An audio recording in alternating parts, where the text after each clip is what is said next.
Fala, Tormada Bruta. Muito boa noite para todo mundo aí. O pessoal está chegando. Consegue me ouvir bem, Vicente? Tudo bem?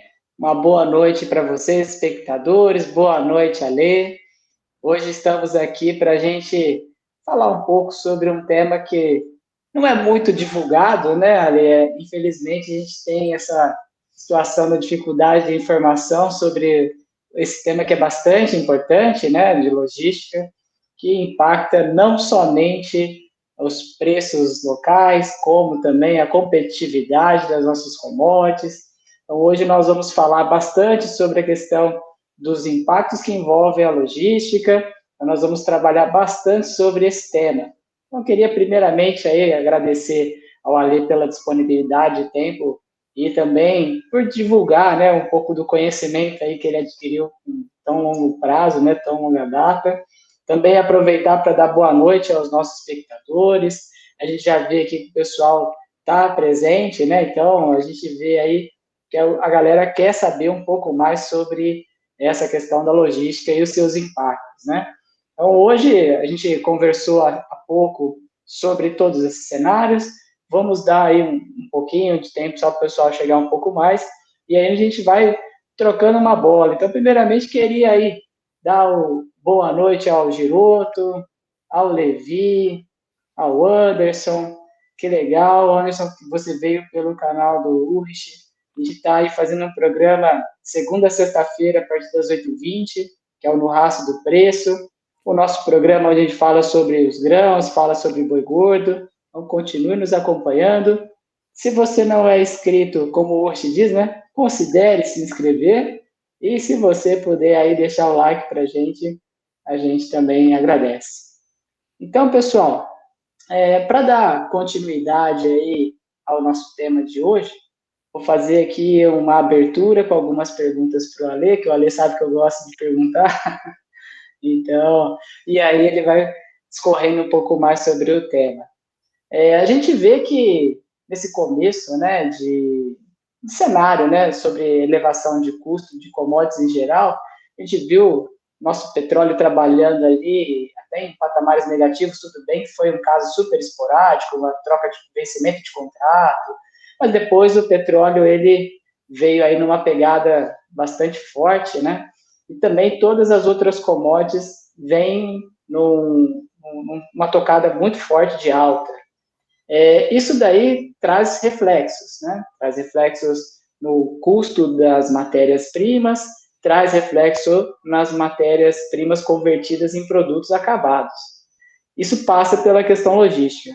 Então, a primeira pergunta que eu gostaria de deixar para o Ali aí, além de ele fazer a sua abertura, queria deixar para que ele pudesse responder para a gente, quais são os impactos diretos sobre esse aumento no custo logístico de navios, e aí por N fatores, né? Se você puder discorrer um pouco sobre esse tema, Ale, fica à vontade. Fala, pessoal, boa noite. Antes de eu responder a tua pergunta, o Fabiano colocou ali, ó, boa noite dupla dinâmica. Eu, eu sou o Batman. Pô, sacanagem. Não pode ser o gordo e o magro? Hoje o tema é interessante porque quando a gente fala em commodities, normalmente o pessoal associa diretamente a cotações em bolsa, né? E muitas das vezes nós esquecemos que a cotação da bolsa é um derivativo que ele nasceu do mercado físico. Sem o mercado físico não existe derivativo. E se ele é mercado físico, você tem que entregar o produto que você negocia, porque o contrato futuro da bolsa, ele é um contrato de compra e venda entre ambas as partes, né? No Brasil, o que o boato é que só o contrato do café que tem entrega física, mas particularmente eu nunca vi.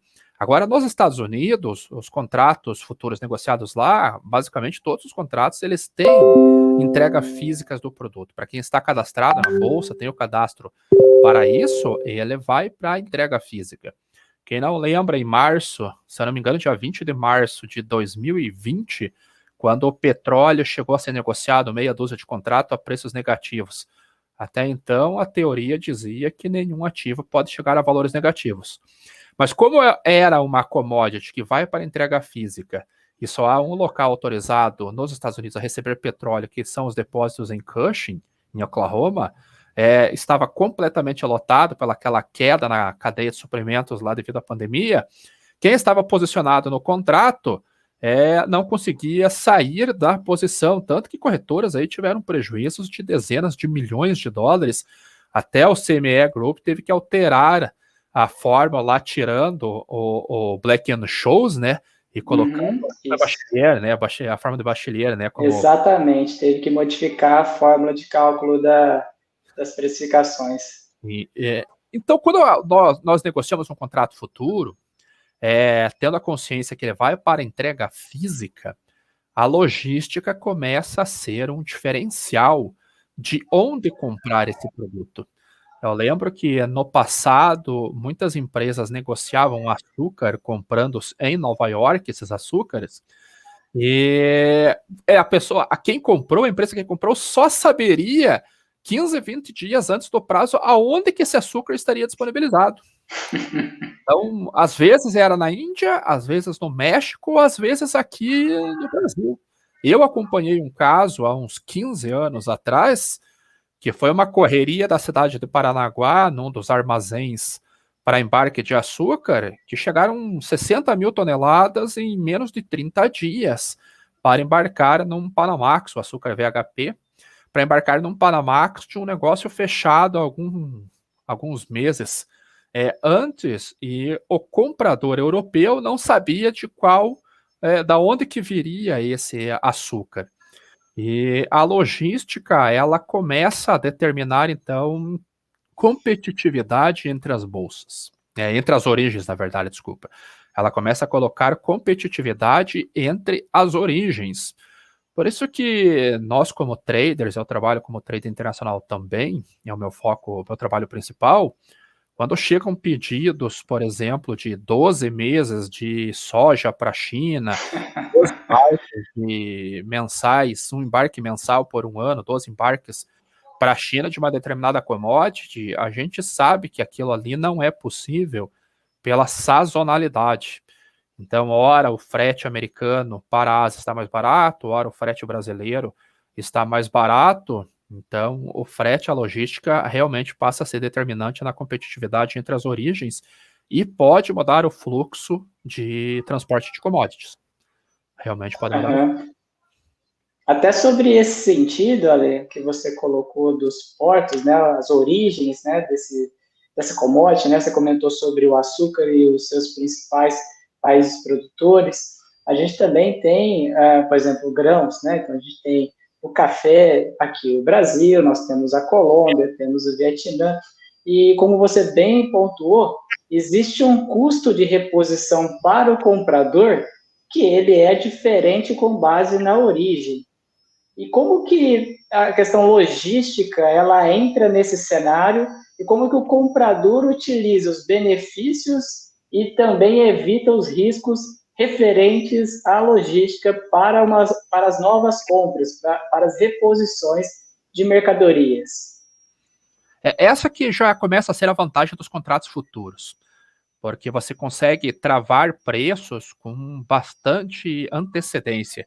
Nós vemos no café, no açúcar, já contratos de até 2023 já sendo negociados, e contratos de transporte a granel, os bulk carriers, soja, milho, a grande maioria dos compradores, eles têm contratos com navios Trump, que são navios errantes, eles não têm linha.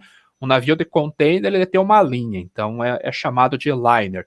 Quando você tem um navio graneleiro, um bulk carrier, ele não tem linha, é chamado de Trump, com um A, T-R-A-M-P. Esses contratos, eles podem ser fechados ou por viagem, que são contratos de voyage charter, ou o que normalmente acontece com esses compradores recorrentes são contratos por time charter. Então, eles afretam um navio por um período de 6 meses, 7 meses, 8 meses, dependendo qual que é a commodity que ele utiliza, que ele compra ou que ele vende. Então, pegando a soja como exemplo, nós temos uma sazonalidade diferente no Brasil para os Estados Unidos. Nós começamos o plantio da soja no Brasil após o vazio sanitário, que tem na maioria dos estados, no final do mês de setembro, se não me engano é dia 21 de setembro, que vai encerrar o vazio sanitário esse ano, né?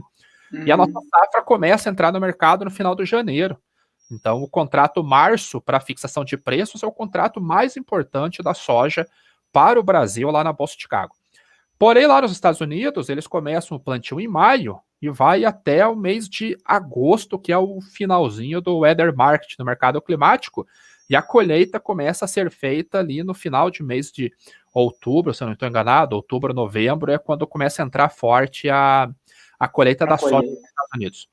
Quando nós estamos no pico da sazonalidade da entrada dessa safra, os custos portuários geralmente eles aumentam, porque o line-up, que é a fila de navios que está aguardando para a operação, começa a ficar grande.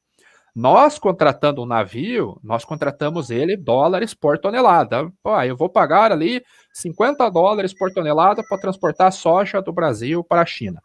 Mas o dono do navio, ele calcula por dia. O hire dele, que é a alocação que ele faz para o afretador, ele vai calcular quanto que eu gasto por dia para manter o meu navio funcionando, incluindo salários, alimentação da tripulação, o óleo diesel para os equipamentos de bordo funcionarem, né, iluminação, refrigeração, aquecimento, tudo mais, e mais o combustível de navegação. E para dar lucro. Então, se ele tem um custo aproximadamente de 30 a 35 mil dólares por dia, quando ele chega num porto que está sobrecarregado de navios, esse frete vai aumentar o valor, porque ele vai ficar mais dias esperando para poder carregar. Então, os compradores que fazem o próprio afretamento, no caso de transporte a granel, eles avaliam se o line-up do porto de Paranaguá está muito lotado. Vamos tentar ir para o Porto de Santos, por exemplo. Se estiver lotado, vamos para o Espírito Santo, vamos para Itaqui, vamos para Barcarena. Então, pela logística, ele consegue determinar qual o porto de origem que tem maior competitividade para o produto dele, para que o custo de reposição no porto de destino fique mais barato. Só que aqui começa um segredo, que é o port spread, que é o spread do basis nos portos. Porque para a formação do preço aqui no Brasil para a soja, eu tenho como referência o Porto de Paranaguá. Para o milho é o Porto de Santos. Então, no Porto de Paranaguá, eu tenho um loading rate, que é a capacidade digestiva desse grão, em torno de 2.500 toneladas por hora. Então, em um dia e meio, 2 dias, eu consigo fazer uma carga completa de um navio Panamax, capacidade de 60 mil toneladas, eu consigo concluir. Quando eu vou para Santos, esse loading rate e até a capacidade operacional do porto e especificações técnicas do porto é diferente. Então eu tenho um spread entre os prêmios de exportação. Quando eu vou lá para o norte, em Barcarena, lá no finalzinho do eixo Tapajós, do corredor de exportação do eixo norte, eu tenho uma capacidade de operação muito diferente em relação a Paranaguá. Então, às vezes, a mudança do porto de origem de Paranaguá para Barcarena, por mais que o line-up lá esteja mais folgado, o spread no prêmio de exportação não compensa a mudança de porto. Então, essa gestão por parte do comprador, porque o Brasil ele quase não contrata o frete, nós vendemos FOB, né, Free On Board, o FOB, que é o que refere-se à cotação lá na Bolsa normalmente, ele passa a ser fundamental para a competitiva para repor o produto no porto de destino, que possibilite a empresa ter margens positivas no seu processamento. Do contrário, vai derrubar a demanda. Deixa eu até, aproveitando essa sua pergunta, que para mim, que eu não sou um especialista na área de logística, né? Então, é uma pergunta de leigo, né? Mas é uma pergunta interessante. Então, nesse momento que a gente tem ali a nossa safra de soja, por exemplo, né? Toda colhida, então a gente tem os estoques, né? E a gente tem, por exemplo, também o café sendo colhido agora, armazenado, para depois ser exportado. Você já comentou sobre outros programas, mas acho que vale comentar também com o pessoal, né? Então, inicialmente, vou fazer uma pergunta que é: a soja, se ela estivesse somente no Porto de Paranaguá, e aí a gente tem ali uma fila de navios, né, ali para poder ser carregados e despachados muito grande. O que acontece com o preço dos outros portos? Então, imagina que a soja está concentrada, a maior parte dela no Paranaguá, então os grandes navios talvez vão ter que vir para cá. Até um ponto, não sei se você pode, de repente, falar que não, ela vai ficar em outro lugar esperando, mas eu gostaria que você esclarecesse isso para a gente. Então, esses navios, eles ficariam lá em Paranaguá, e o que acontece com o preço dos outros portos? Ele fica mais competitivo para tentar deslocar esse navio para esses outros portos e conseguir dar vazão? Existe um transporte entre portos para poder fazer um balanceamento? Como é que funciona isso? As duas coisas. Portos, eles são empresas, então eles competem entre eles. Então, volta e meia, nós recebemos ligação de um Porto X querendo levar as cargas para lá, o Porto Y querendo levar as cargas para lá. Isso acontece no mundo inteiro. Tanto que os portos americanos, eles têm representantes aqui no Brasil que são pessoas que visitam grandes exportadores para levar as cargas para lá. Então, há uma competição. Agora, nós temos que ver a capacidade operacional do porto, se ele tem capacidade de fazer aquele tipo de operação. Então, portos que não têm um shiploader em terra para poder fazer a estiva de granéis, ele passa a ter uma penalização muito grande se tiver que usar o guindaste do navio. Porque o loading rate, a taxa de performance do embarque, ele vai cair muito em relação àquele que tem o shiploader. Então é difícil você pegar aqui um exemplo ridículo, você pegar o porto de Itapoá, por exemplo, e querer exportar soja pelo porto de Itapoá, porque ele é um porto vocacionado para embarques de container. Se um navio faz a manobra lá e ele começa a operar através do próprio guindaste do embarque de soja, você vai demorar 7, 8 dias para embarcar o que Paranaguá demoraria 2. Então, caramba, o custo de operação daí vai ser refletido no frete. E se eu começo a ter 35, 25, 35 mil dólares por dia de operação extra, em commodity nós sabemos, commodity somos tomadores de preço, qualquer custo extra que eu tenho, ele vai afetar a minha margem. Ele vai afetar a minha margem. Então, há portos que têm essa vocação para granéis. Paranaguá, aqui no sul, é o maior exemplo, é a referência para soja, apesar de não ser o porto que mais embarca soja.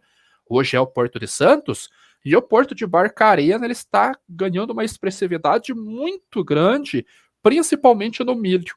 Hoje já estima-se que 30% da produção de milho ele já está saindo por Barcarena.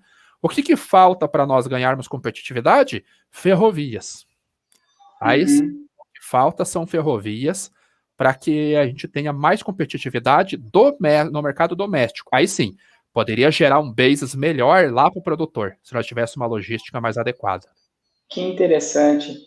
Até para o pessoal que tem menos familiaridade com os termos, né? Na questão dos fretes internacionais, logística internacional, a maioria dos termos acabam sendo em inglês. Você poderia só traduzir para a gente o que é o shiploader e também como é que funciona o processo desse navio? Eu não sei qual que é a palavra, acatrar, eu não sei como é que é o termo correto para ele encostar, fazer a manobra, né? Colocar uma ré ali, dar uma rézinha, encostar. Fazer uma baliza. Isso, fazer uma bela baliza e fazer o carregamento. Então, o que é o shiploader e como é que funciona esse processo de carregamento desses navios? O shiploader ele é o equipamento de terra, que traduzindo é o carregamento do navio. Então, são aquelas esteiras enormes que você vê, e ele tem um funil lá na ponta que consegue se movimentar e vai fazendo o rechego, o trimmed, dentro do produto, dentro do navio, até por uma segurança de navegação. Então, portos que tem o shiploader em terra, então Paranaguá tem um corredor de exportação com 3 berços destinado para exportação de soja. O corredor de exportação de Paranaguá é para soja. Então, 3 navios podem operar simultaneamente utilizando o shiploader. São 2 shiploaders por navio fazendo a estiva. Há um terminal de açúcar a granel também, que é o terminal da PASA, aqui em Paranaguá, que carrega o açúcar a granel, que é o açúcar bruto, o açúcar VHP, e há o TEAPAR, que carrega ensacado. Aí é o único shiploader para carregamento ensacado no sul do país. Os outros berços de operação, eles já usam ou MHC, que é um guindaste gigante, ali, capacidade para mais de 5 toneladas por lingada ali para desembarque, ou utiliza o próprio equipamento do navio.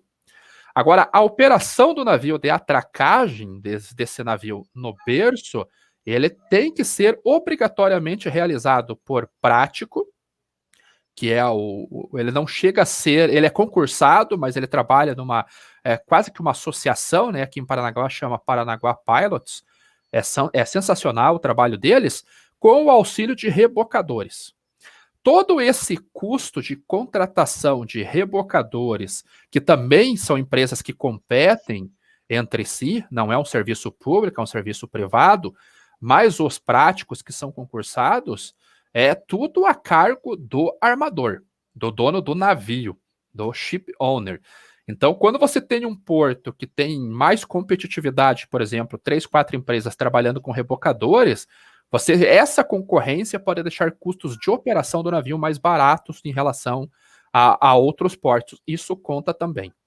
Quando nós negociamos o afretamento de navio, um chartering, né, além de nós indicarmos porto de origem e porto de destinos, nós também indicamos o berço.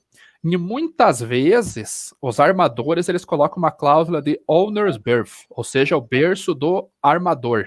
Ele que vai escolher o berço, porque ele tem uma agência marítima que já representa ele e consegue a contratação de preços melhores dos prestadores de serviços, ou ele vai atrás de algum parceiro global que já presta serviço para ele neste tipo de serviço, e ele vai já naquele berço que ele vai ter preços menores para a operação. Do contrário, ele também fica sujeito ao preço do dia, chegando num porto que pode muitas vezes estar congestionado e aí o negócio pega fogo. Sim, sim. Tem até uma pergunta interessante, e pessoal, quem quiser fazer perguntas para o Alê sobre o tema, fique à vontade, escreva aí no grupo e eu vou fazendo aqui o papel de host, né? Dali, tentando fazer com que essas perguntas sejam todas respondidas pelo Alê. Então vocês fiquem à vontade, tá? Tem uma pergunta bastante interessante que é: os portos de Santos e Paranaguá brigam pelo escoamento de soja e milho, ou cada porto tem sua carga cativa, tem ali a sua reserva? Não, os portos eles brigam, mas aí não depende só do porto.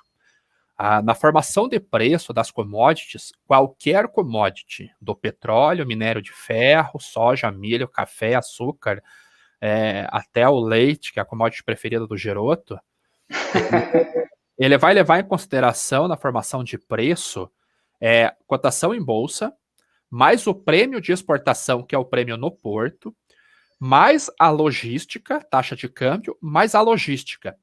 E essa logística, ela vai depender de como que está a situação no mercado doméstico.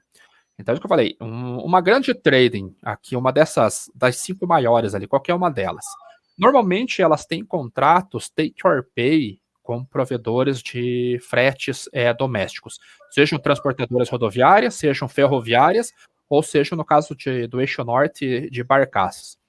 Quando eu tenho uma necessidade de fazer uma exportação e há, por exemplo, uma greve no Porto de Paranaguá ou o line-up está sobrecarregado e eu vou começar a ter um frete mais caro, uma operação mais cara para exportar por lá, eu vou avaliar se o basis, o custo do frete saindo de uma região ali, Sinop, por exemplo, indo até um terminal ferroviário, indo para Santos, não é mais barato do que eu seguir de caminhão direto para Paranaguá. Se os dois portos aqui no Sudeste e no Sul estiverem com problemas, eu posso avaliar um transporte rodoviário até o porto de Miritituba e ele vai de barcaça e faz um STS, que é ship to ship. Lá, se o porto estiver congestionado, vai da barcaça direto para dentro do navio para eu ganhar agilidade, né? Tempo é dinheiro. Então, os portos, eles competem sim. Não há carga na cativa, como ele colocou ali. Mas eles vão tentar reduzir ao máximo os seus custos de operações para levarem clientes. Uma curiosidade, o porto de Itapoá, aqui em Santa Catarina, que é um porto privado, aqui quem administra, faz essa gestão é Hamburgo Sud, e o TCP, o Terminal de Containers de Paranaguá, eles brigam pelas cargas de containers aqui do Paraná e Santa Catarina. E os exportadores de madeira do Paraná, tanto madeira serrada como plywood, eles preferem ir para o porto de Itapoá, porque o THC, que é a tarifa de movimentação da carga, o Terminal Handling Charge, é mais barato em Itapoá do que no TCP. Então, os dois portos eles estão competindo. E Paranaguá, aqui, o TCP, o Terminal de Container, ele é extremamente competitivo para cargas refrigeradas. Por isso que é o porto que mais embarca a proteína, o frango, principalmente para a Ásia, porque os chineses da CM Port vieram para cá, despejaram dinheiro, colocaram 850 tomadas e hoje o TCP se tornou o maior terminal do Brasil e a eficiência para exportação de carga refrigerada é absurda.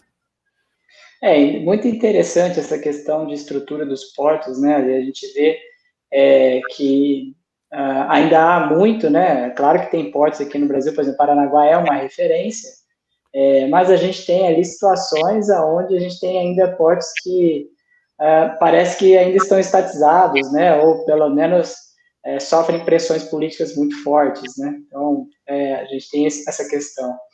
É que no Brasil até há uma lei que a administração dos portos cabe ao governo federal e ele faz uma concessão para o Estado.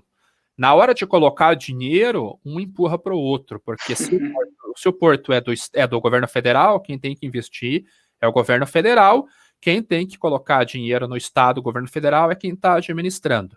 E até pouco tempo atrás, quem tinha porto privado só poderia embarcar as próprias cargas. Uhum. Olha só que coisa. Agora está mudando isso daí, e então por isso que nós temos o Porto de Itapuá, que é extremamente eficiente nas suas operações. Ele não precisa contratar funcionários da Ogmo, que é o pessoal ali dos estivadores, contratar por terno. Ele tem funcionário CLT, então ele passa a ser mais eficiente do ponto de vista da gestão operacional.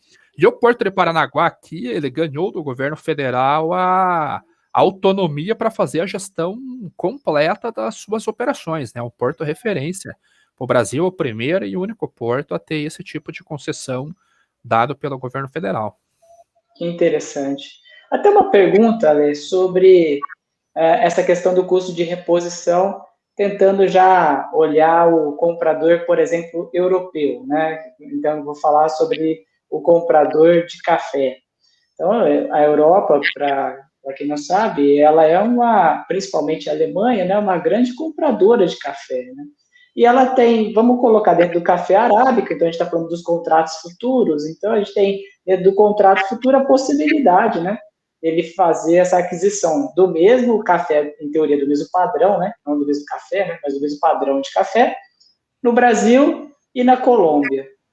Você comentou sobre a questão dos prêmios, né? O prêmio de portos e tal. Mas como é que funciona? Você falou do custo de transporte por tonelada, do custo de transporte por tempo. Mas como que o comprador consegue fazer o acesso a esses preços? Tem mais alguma coisa que ele precisa tomar como decisão para comprar ou da Colômbia ou vir comprar do Brasil? Como que funciona essa questão de escolher o local para reposição daquele meu café? O café ele já tem uma sistemática diferente, porque o café ele não é a condição do contrato em Nova York, não é FOB, é FCA, Free Carrier, é livre no transportador. Então você vai indicar qual que é o local para entrega daquele café. Por isso que quem faz a venda do café acha estranho quando a trading cobra a operação portuária, a sale handling e o desembaraço aduaneiro do porto, porque a cotação em Nova York refere-se ao FCA. E você vai direto na origem do produto. E ali vai mais da disponibilidade do produto do que o frete em si, porque o frete de container é mais competitivo e é quase que tabelado entre as empresas. Você tem 6 ou 7 operadores globais de transportes por containers. Então, no caso da Colômbia e do Brasil, é uma questão de qualidade realmente do produto. O que pega é o Vietnã como o segundo maior produtor de café do mundo, produzindo especificamente o café Conilon Robusta. Ele exporta muito para a Europa, muito mais do que o Brasil exporta para a Europa. E ele utiliza o canal de Suez para suas operações. Porque você fazer a curva pela África do Sul subindo para a África, cada dia mais ele vai pesar no custo do frete. Então, como nós vemos agora esse problema de containers, que está com falta de containers circulando no mundo, a grande maioria está presa nos Estados Unidos. O Vietnã está com dificuldade de colocar o seu café na Europa a preços competitivos, porque há problemas de containers no Vietnã. Então, o custo de reposição do café lá no porto de Rotterdam, por exemplo, ou no porto de Santander, na Espanha, está muito mais caro e alguns compradores já começam a migrar para o Brasil. O problema é que algumas rotas do Brasil para a Europa também foram retiradas de circulação por causa da pandemia e nós estamos com rotas menores. Então, todo esse desbalanço de containers, nós estamos vendo refletido nos fretes. Hoje mesmo eu postei no meu Twitter, segundo o FBX da Freightos, que é um indicador de fretes, o frete saindo do norte da China para os Estados Unidos, para os portos do PNW, os portos do Pacífico, teve na semana uma alta de 12%. Já está custando mais de $6.000 por TEU. TEU é uma unidade de medida equivalente a um container de 20 pés. Então, pô, $6.000, eu sou do tempo que eu pagava $50 na importação da China por container. Caramba, que tamanho de alta! Então Nossa, realmente. É um momento complicado. E até sobre esse ponto, Ale, a gente tem essa situação onde o preço do frete internacional ele estourou, né? Exatamente. Duas questões. Primeiro, é o mesmo navio que leva açúcar, leva os containers, que leva soja, são navios que tem, igual você comentou, né? Tem o navio que tem uma linha específica. Como é que funciona essa questão dos tipos de carga, né? Para cada um, né? Desses grãos, dessa commodity, na verdade, melhor dizendo. E o outro ponto a gente tem uma situação desse aumento do custo. Ele impacta diretamente para o produtor rural no preço de venda dele ou só impacta no preço de transporte para o comprador? Aí são duas coisas diferentes. Uma coisa é o transporte a granel, que são feitos pelos bulk carriers ou general cargos, que são os navios ali que fazem parte lá do BDI, navios Capesize, Panamax, Supramax, Handymax. Então ali você vai contratar o navio para transportar aquele produto a granel. Então o açúcar que é transportado a granel é o açúcar bruto, o açúcar VHP. Você transporta o break bulk, que daí é cargas fracionadas, ensacadas, que é o açúcar cristal. Aí você também contrata um navio de carga geral, um general cargo, para transportar ensacados. Agora, café, o açúcar branco, que é o mais conhecido aí como IC45, madeira, esses produtos menores vão por containers. Aí, containers existem basicamente 5 ou 6 grandes players globais, que é a One Logística, Cosco Shipping, Maersk, Hapag-Lloyd, CMA, CGM, que são empresas que tá faltando carteira de tanto dinheiro que eles estão ganhando. Então, para esse público de containers, você faz um tender, um bid entre esses fornecedores de fretes desse tipo, vê o melhor preço e aí você faz a contratação. A contratação do frete de carga geral para granel, aí já é um processo diferente. É um processo que ele pode demorar dias ou até mesmo semanas, quando você vai contratar um voyage charter. Aí você tem que sair ao mercado, contactar um shipbroker, que é um corretor de frete de navios, para ele te assessorar em todo esse processo. Os armadores são extremamente vaidosos, eles não aceitam qualquer um.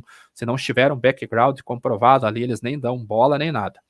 Interfere para o produtor, mas ele vai interferir na demanda. Por exemplo, agora nós estamos vendo a soja, que fazem 2 meses que a China não compra um saquinho de soja de 1 quilo, nem no Brasil, nem nos Estados Unidos. Porque a história é que as margens de processamento, o crush margin para lá, estão com margens negativas. Uma parte disso é porque a demanda menor por farelo de soja no mercado, uma demanda maior por óleos vegetais, aí é utilizado tanto na preparação de alimentos, quanto na preparação de ração, quanto na fabricação de biodiesel.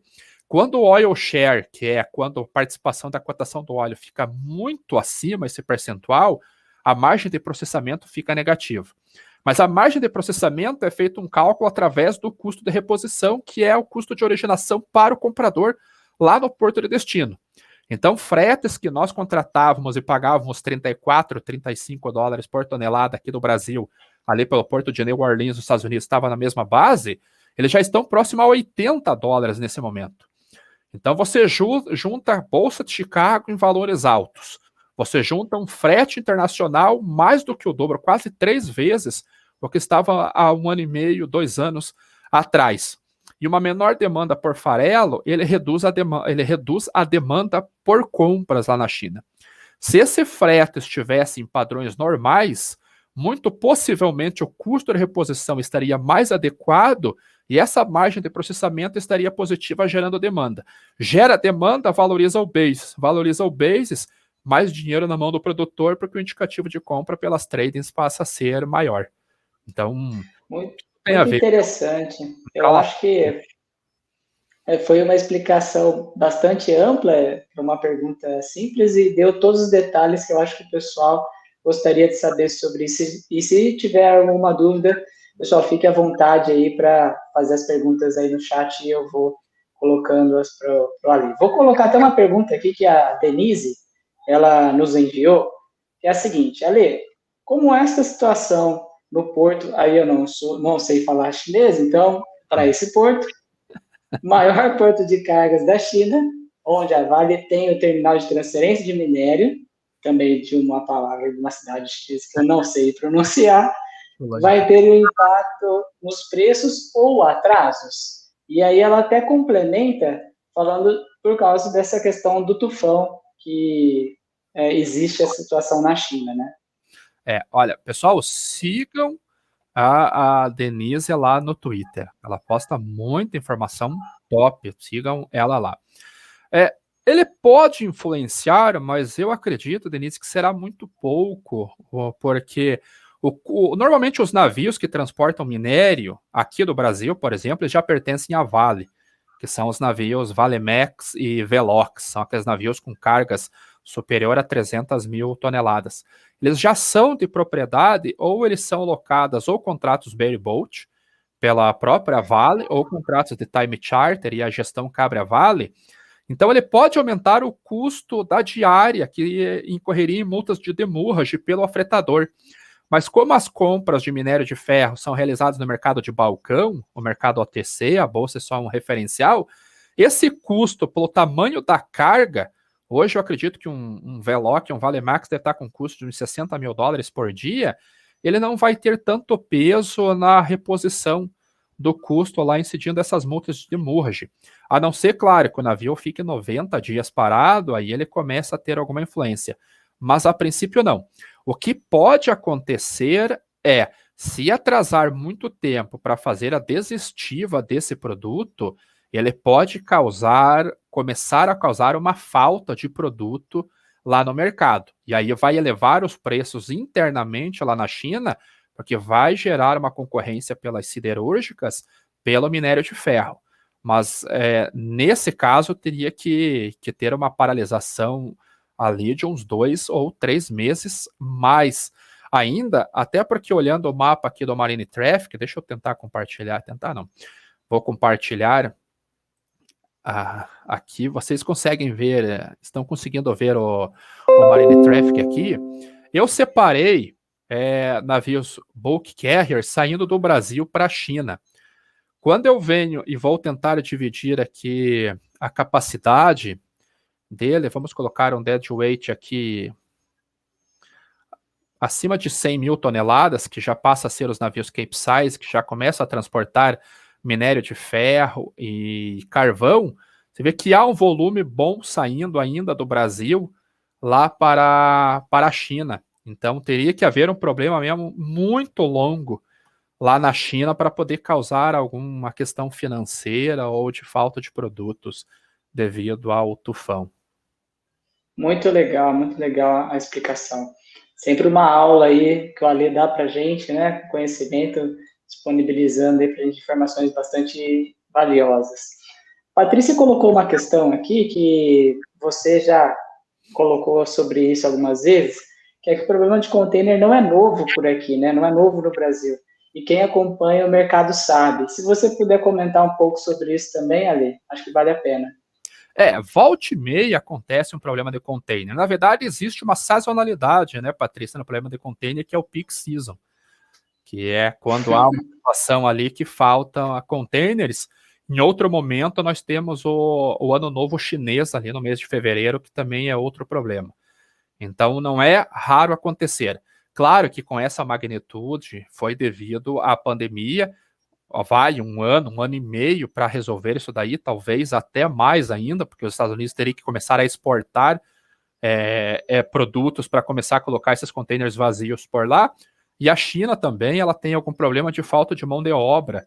Lá, agora tem um tufão, agora tem um problema específico, alguns portos estão fechados, outros navios estão sendo desviados da China para Singapura, para outros países da vizinhança, mas se não tivesse o tufão, ainda há problemas de logística na China também. Então ela está exportando demais, está faltando containers vazios na China, sobrando nos Estados Unidos. O problema é, os armadores, eles estão ganhando tanto dinheiro agora, porque por que eles colocariam navios para transportar containers vazios agora, sendo que eles estão tendo um lucro absurdo com essa situação? Então, é uma questão que deve imperar aí por mais tempo. Agora, o problema de falta de container não é... Realmente, isso não é novo, não. Claro que não nessa intensidade, mas não é novo, não. Olha, até para adicionar um ponto a essa questão, olhando pelo lado da especulação, quando a gente olha a logística e todo esse cenário que nós vivemos agora, né, existe algum momento em que, por exemplo, uma inflexão, não estou dizendo que isso vai acontecer, mas uma possibilidade de inflexão no preço do petróleo, por exemplo.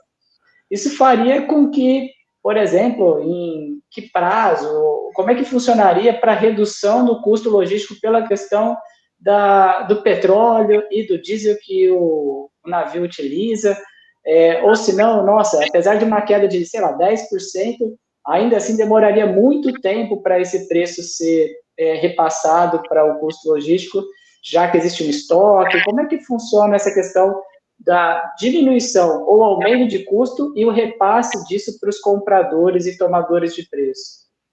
Agora temos que levar em conta que o petróleo é um dos componentes da formação de preço do frete também. Não é o único. Tem que ver o tamanho dessa redução e outra, acontece o seguinte, se houver uma redução do preço do petróleo agora, esses armadores eles vão usar essa margem para recompor suas margens financeiras, né? Não é raro nós escutarmos casos hoje de navios sendo abandonados, esses navios mais antigos, sendo abandonados à deriva, porque o custo de operação acaba ficando muito alto. Então, qual é o tamanho da queda do petróleo para poder reduzir um frete? O maior problema hoje, na questão de alta dos fretes, claro, o petróleo, que vem com uma alta de mais de 85% desde o ano passado até agora. Nós temos uma menor oferta de navios esse ano. Para navios para container, está tendo recorde na encomenda, porque os armadores de containers estão lucrando absurdamente na situação atual. Agora, para navios graneleiros, navios cargueiros, a situação é o contrário. Há uma menor... Nunca tivemos uma oferta tão reduzida de novos navios no mercado. Se eu não estou enganado, foram 15 navios que saíram de circulação agora, a encomenda de 9 navios novos só, e eu acho que existe em torno de 2.500, 2.600 navios em circulação.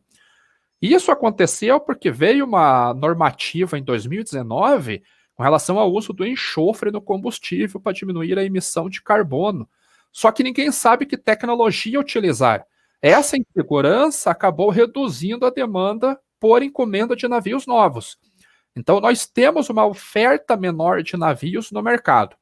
Quando nós pegamos o programa de exportação americano do ano passado, da safra 2021, foi um absurdo de forte, porque a China estava voltando da pandemia, havia um pouco de pânico no início dessa retomada econômica por lá. Eles compraram o que podiam e o que não podiam, e compraram aqui no Brasil também, por isso que nós vimos preços da soja chegando a 180, 190 reais nos portos.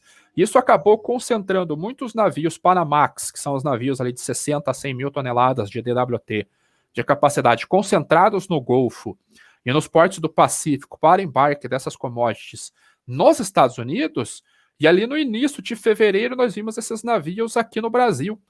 E aqui, como choveu muito no início do ano, atrasou o trabalho de campo na colheita da soja, esses navios ficaram 40 dias, em média, parados nos portos, esperando a soja chegar para a operação. Então, você coloca um programa muito grande nos Estados Unidos, com grande parte dos navios lá, outra parte no Brasil aguardando uma soja que ainda não estava pronta, os navios que estavam livres no mercado estavam sendo disputados no tapa, né? Então, a famosa mão invisível de Adam Smith, da oferta e da demanda, acaba influenciando ali. Havia pouca oferta, o preço subiu bastante, junto com a alta dos combustíveis. Então, nós temos um cenário perfeito para a alta dos fretes, né? Exatamente sobre esse ponto dos fretes, Ali, a gente tem uma situação interna no Brasil que você trouxe no início da nossa live, sobre a questão de deslocamento das produções, né, da fazenda até os portos, né, no caso para produtos para exportação.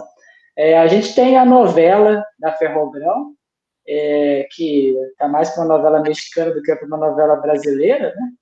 E a gente tem agora, semana passada, foi divulgado pelo Mato Grosso do Sul, a possibilidade, perdão, Mato Grosso do Sul não, Mato Grosso, a possibilidade aí de uma construção até 2025 de uma linha férrea que ligue ali a capital até um entroncamento, podendo levar, por exemplo, soja de Rondonópolis até Santos, por linhas férreas, né?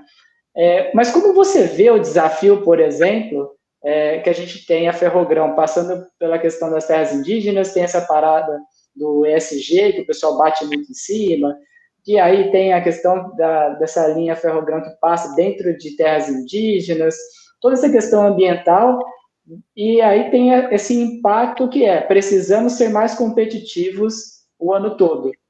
Então, como é que você vê todo esse cenário da dificuldade de transporte no nosso estado, maior produtor de soja, né, e milho em volume, comparado com esse cenário que eu comentei de dificuldade de implantação dessas linhas e modais para se tornar mais barato o nosso grão perante ao mundo todo? Ele traria competitividade principalmente para o produtor, né? E aqui nós temos dois problemas, que não é só o transporte, mas é a armazenagem também. A nossa capacidade de armazenagem de commodities, ela conseguiria absorver 79% da nossa produção. Os Estados Unidos é 114%. E os Estados Unidos ele tem uma vantagem que o que sai do Midwest, ali do filé mignon, Iowa, Illinois, desce o rio Mississippi de balsa e ele vai escoar no porto de New Orleans. Então, o basis doméstico interno em cidades como Decatur, por exemplo, lá no interior dos Estados Unidos, ele acaba sendo mais vantajoso para o produtor americano. Então, o produtor americano, por a capacidade de armazenagem e a facilidade de logística, acaba ganhando mais do que o produtor brasileiro, mesmo o produtor brasileiro produzindo mais e tendo um grão de maior qualidade. Agora, no Brasil, quando começa a falar em investimento em infraestrutura, novela fica pouco, né? Ele parece aquelas séries lá, com 15 temporadas, com 25 episódios cada temporada, porque sempre tem alguém para colocar um complicador. Naturalmente que a ferrovia, a Ferrogrão saindo e o produto podendo sair do Mato Grosso de ferrovia até Meritituba, colocaria uma competitividade absurda para o Centro-Oeste no escoamento da sua produção. Uma, porque o vagão consegue transportar 2, 3 vezes a capacidade de um caminhão graneleiro. E o valor do frete, que hoje, em torno de 30 a 35 dólares do Mato Grosso para Paranaguá, ele cairia para 15 dólares, 12 dólares por ferrovia. Esse valor não seria sentido só no mercado internacional, deixando o produto mais competitivo, mas deixaria também melhor para o produtor rural, que teria um basis maior. Uma coisa que, por enquanto, é utopia, que saindo isso daí pode mudar o mercado, é a rota bioceânica, que vai sair ali do Mato Grosso, cruzando pela saída do Chile, eu esqueci o nome do porto, no norte do Chile, e ele seria similar ao porto do PNW, lá no norte dos Estados Unidos, em Washington. Então, hoje, um frete que do Brasil e de New Orleans para a Ásia, que está na faixa de 75, 80 dólares a tonelada, dos portos do Pacífico está 25. já chegou a estar 16. Nós poderíamos ter esse frete também saindo pelo Chile, desde que a rota bioceânica acabasse saindo. Mas até lá, hoje é impressionante como que não tem pelo menos um ramal vindo até Maringá. Em Maringá há terminais ali com capacidade para receber cargas, para pelo menos de Maringá vir de trem para o porto de Paranaguá. Hoje, a única rota ferroviária que tem para um porto é a de Mato Grosso, de Rondonópolis para Santos. É a única. É a única. Impressionante. Pois é, a gente tem esses desafios, né, Ali, da logística aí, até para ajudar os nossos produtores. Então, quando você avalia o preço local, né, a gente costuma fazer muita avaliação de preço justo, né, para um produtor, e a gente considera o custo logístico, a gente fala, nossa, mas como que pode, né, um produtor produzir tão bem, um grão de tão qualidade, né, uma qualidade tão boa, e esse preço ele se perder tanto pela questão logística. Mas tem mais uma pergunta aqui interessante do Juliano, gostaria de colocá-lo.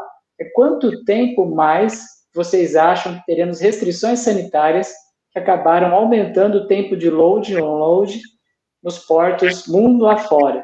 Isso tem derrubado a produtividade dos navios. Essa é uma pergunta bem para você, viu, Ale? Essa, Juliana, é muito difícil de responder, porque vamos imaginar uma rota de Shanghai para Paranaguá. Vamos imaginar que o TCP aqui esteja em nível de excelência, estado de arte na sua operação. Então, o navio que vem para cá vai operar 200, 300 containers e em poucas horas ele consegue concluir. Mas quando ele vai para Shanghai, vamos imaginar que lá no porto há um déficit de funcionários que acabaram se ausentando por problemas de doença ou não há funcionários contratados suficientes para a operação, e há um line-up muito sobrecarregado por lá. Então, um navio de containers que demoraria 4 ou 5 horas de operação vai demorar 12 horas, um dia e meio. Então, cravar de uma maneira global quanto tempo haveria restrições sanitárias é difícil de dizer. Particularmente, eu acho que vai alguns bons anos nesse ritmo, porque agora, nesse momento, estamos falando da variante Delta, mas nós sabemos que há pelo menos umas 4 ou 5 variantes novas circulando por aí, mas como essa é a mais rápida agora que está na moda, então eu acho que tem muita variante para aparecer ainda, até que a população esteja vacinada. Eu acredito que é algo que veio para ficar aí. Não que vá reduzir o comércio, encarecer muitas operações, mas restrições sanitárias eu acho que é algo que se não veio para ficar permanentemente, é algo que vai perdurar por muito tempo. Mas Pois é. pensamento pessoal. Aqui a Patrícia colocou um ponto, né? Que eu gostaria até de dar um exemplo para o pessoal e depois, ver se você também puder complementar com a sua experiência sobre a questão de logística. Ela colocou que o transporte, o modal ferroviário, ele transporta mais carga, né? E polui menos e ainda tem um preço, né, menor em comparação com outros modais, né? Por exemplo, o rodoviário. E aí eu vou colocar uma experiência que eu vivi, né, que eu vi acontecendo, né? Então, eu morei um tempo muito próximo a Milwaukee, que é uma cidade que ela tem ali como costa o Lago Michigan, né? E também morei em Chicago. E lá em Milwaukee tem um porto, né, de cargas ali, de containers, que é muito interessante. Então, o navio ele pode atravessar, por exemplo, né, de um estado para o outro, né? O lago, para quem não sabe, não é uma represinha tipo pequena, né? É um lago muito grande, então atravessa de um estado para o outro, demora às vezes até 1 hora para atravessar. Tem um barco que faz essa travessia. Então ele tem essa possibilidade de vir, por exemplo, de Michigan para Wisconsin, e ali ele faz ali, por exemplo, a carga no modal ferroviário. E aí você pensa, nossa, mas é só grãos? Não. Por exemplo, tinha um negócio, para mim, aquilo foi um negócio que me marcou. Tinha o trem e os vagões, mas o vagão, na verdade, era uma plataforma. Eu acho que eram 3 containers empilhados no mesmo vagão. Assim, era uma coisa impressionante. Eu nunca tinha visto um negócio daquele. Aqui no Brasil já estão fazendo teste, que é o double stack, né? Um container em cima do outro. O problema é que você tem muitos túneis ferroviários, e aí o container não passa. Agora, uma curiosidade dos Estados Unidos, nas exportações por containers, se você, container especificamente, você pode utilizar o BL, que é o Bill of Lading, que é a fatura e o termo de custódia da carga. Você pode utilizar o BL marítimo para poder transitar dentro dos Estados Unidos, fazendo o que no Brasil nós chamamos de DTA, de despacho de trânsito aduaneiro, quando a carga não é liberada e vai ser liberada no outro local. Com esse documento, que poderia configurar a multimodalidade nos Estados Unidos, com esse mesmo BL você pode entrar, por exemplo, no porto de Fort Worth, por exemplo, ou em outro porto, principalmente ali no Texas, né? Fort Worth ou Dallas, e seguir de trem até a costa oeste dos Estados Unidos com o BL marítimo. Você vê a eficiência de logística que hoje o Brasil não tem, né? Pois é.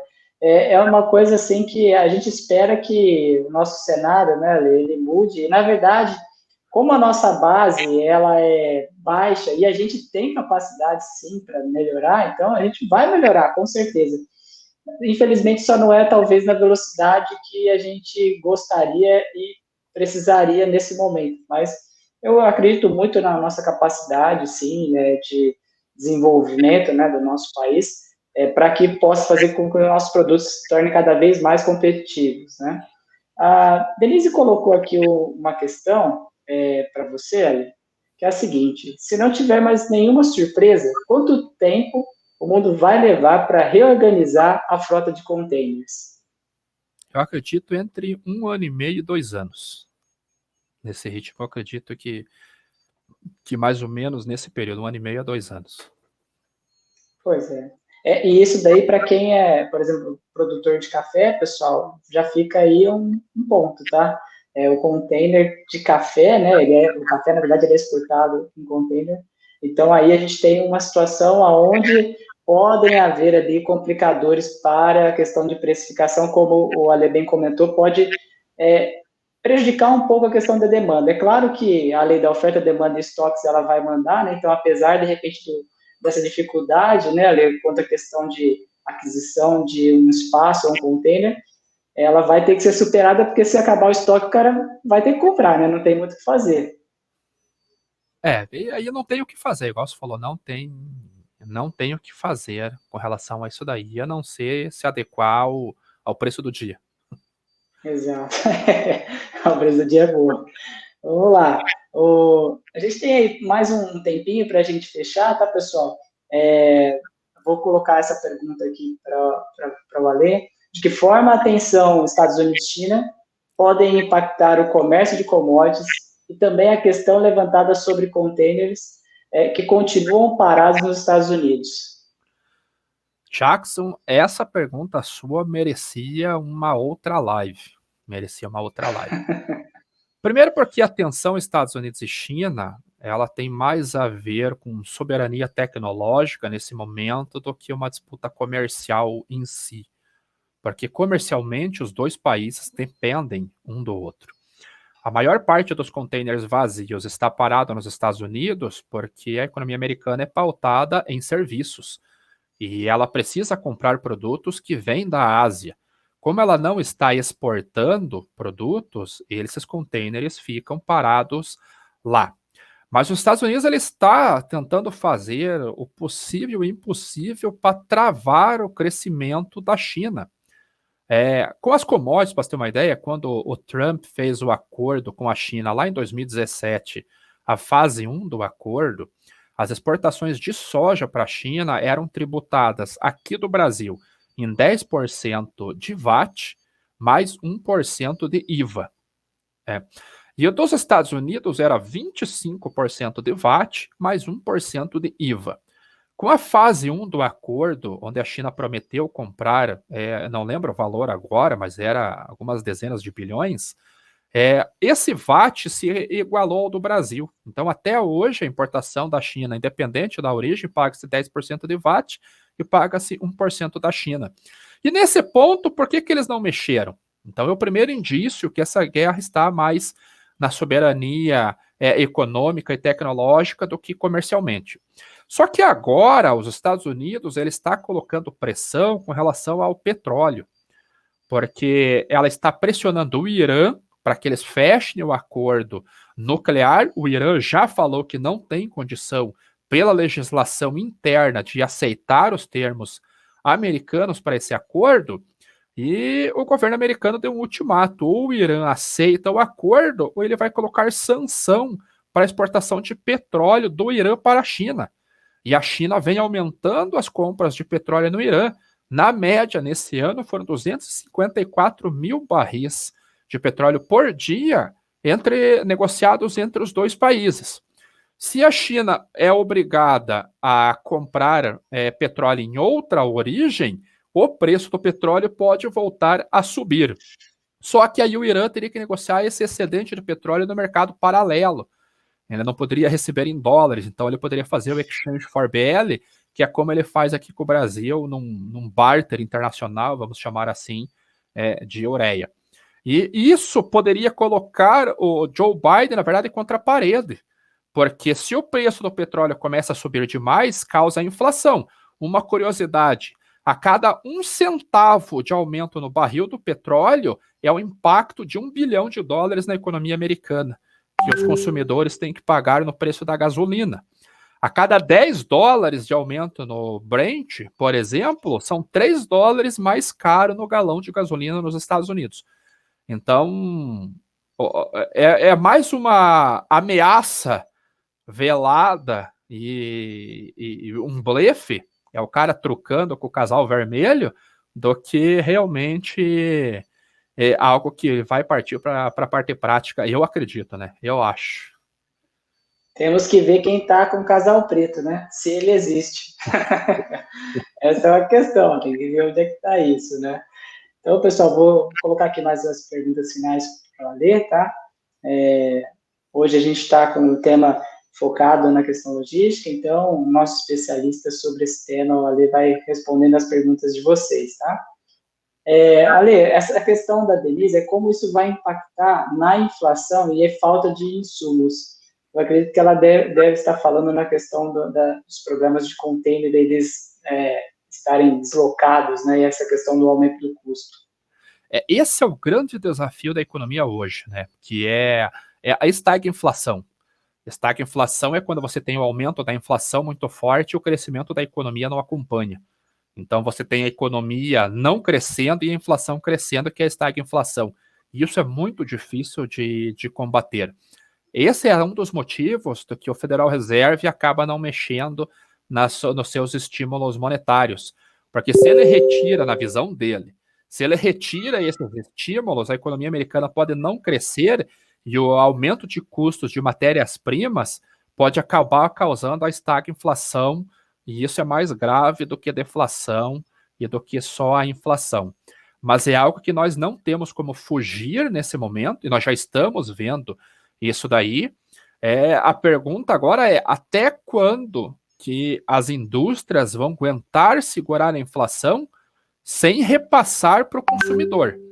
Porque nós vemos os PPIs, que são os preços do produtor, né? O Producer Price Index, que é a inflação para a indústria em 25%, 30% na maior parte dos países, e o CPI, que é o índice de preços para o consumidor, 3%, 4%, 5%. Então, a indústria está segurando na unha essa inflação. Até quando conseguirá ser segurado essa questão?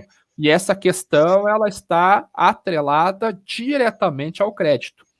Então, se países como Estados Unidos e a União Europeia, né, o bloco da União Europeia, mas a China começa a retirar estímulos, retirando dinheiro do mercado, aumentando taxa de juros para empréstimos para as empresas, e você reduz o crédito, essa inflação terá que ser repassada para o consumidor. E ali o negócio desanda, porque veremos a inflação galopante, economia retraindo, e aí a vaca vai pro brejo com corda e tudo. Aí não tem. Aí é o famoso crash que muitos aí estão esperando, né? ele pode estar associado a isso daí. Agora, se as economias continuam crescendo, por isso que nós monitoramos muito a China, ela já cresceu menos do que no início do ano, né? Foi 18% o crescimento do PIB, o último agora veio 7,9%. Enquanto os países estiverem crescendo, a situação fiscal suporta o endividamento. Quando parar o crescimento e a situação fiscal começa a deteriorar, aí não tem o Ripple que segura a economia, né? Exatamente. Essa questão de macroeconomia aí a gente deixa para uma próxima live trazer algum convidado especial também, mas é um tema que, olha, apesar de falar, nossa, mas macroeconomia, né? O que teria a ver com commodity, pessoal? Tem muito a ver, muito a ver. Então, a gente tem aí também um tema aí bastante interessante para uma próxima conversa. Pessoal, só para a gente não se estender muito, vou fazer aqui a última pergunta que colocaram no chat, tá? Aproveitando, antes da gente colocar essa pergunta no ar, sigam o Instagram e o Twitter do Delara Oficial. Na verdade, Delara Oficial é o Twitter, né? Isso. E aí a gente também está nas mídias sociais, o meu é o mesmo, tanto no Instagram quanto no Twitter. E também, se quem puder e gostaria de acompanhar os nossos morning calls, as aberturas de mercado, todos os dias de segunda a sexta, às 8h20, se inscreva no canal, ative o sininho aí que você vai ser notificado sobre a nossa programação, tá, pessoal? Aproveitando também, quinta-feira, a gente tem um programa também nesse mesmo horário, 8 horas da noite, né? Na verdade, os apresentadores, né, são outros, o João e o Giroto, especialistas em boi gordo. Então, nessa próxima quinta-feira, nós teremos aí a prosa boiadeira, tá, pessoal? Então, acompanhe a gente aí, que tem bastante assunto, tema bastante relevante sobre o mundo de commodities, tá? A gente tem aqui uma pergunta para a gente fechar, que Ale, quando se iniciará um fluxo de transporte de fertilizantes para o safrinha? Eu acho que é quando vai iniciar esse fluxo desses fertilizantes para a safra do ano que vem, do safrinha do milho. A importação, Rodrigo, começou há 2 meses.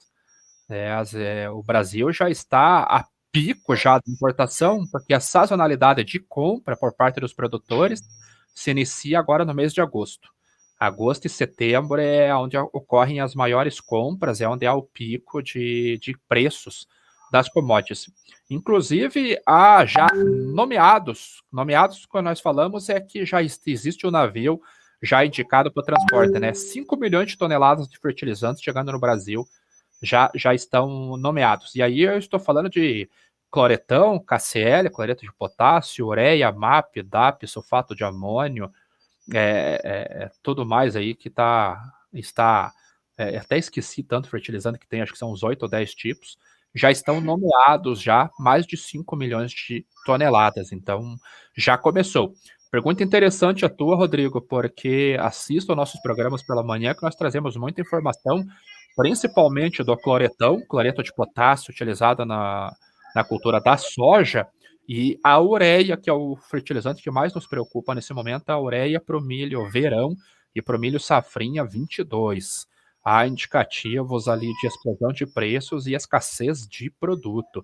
Inclusive a MMTC, a gigante estatal indiana, não conseguiu oferta suficiente para atender o seu tender internacional. Então, o mercado da ureia preocupa porque a China tirou o pé na produção, colocou costas de exportação e está cobrando taxas de exportação que exceder a cota.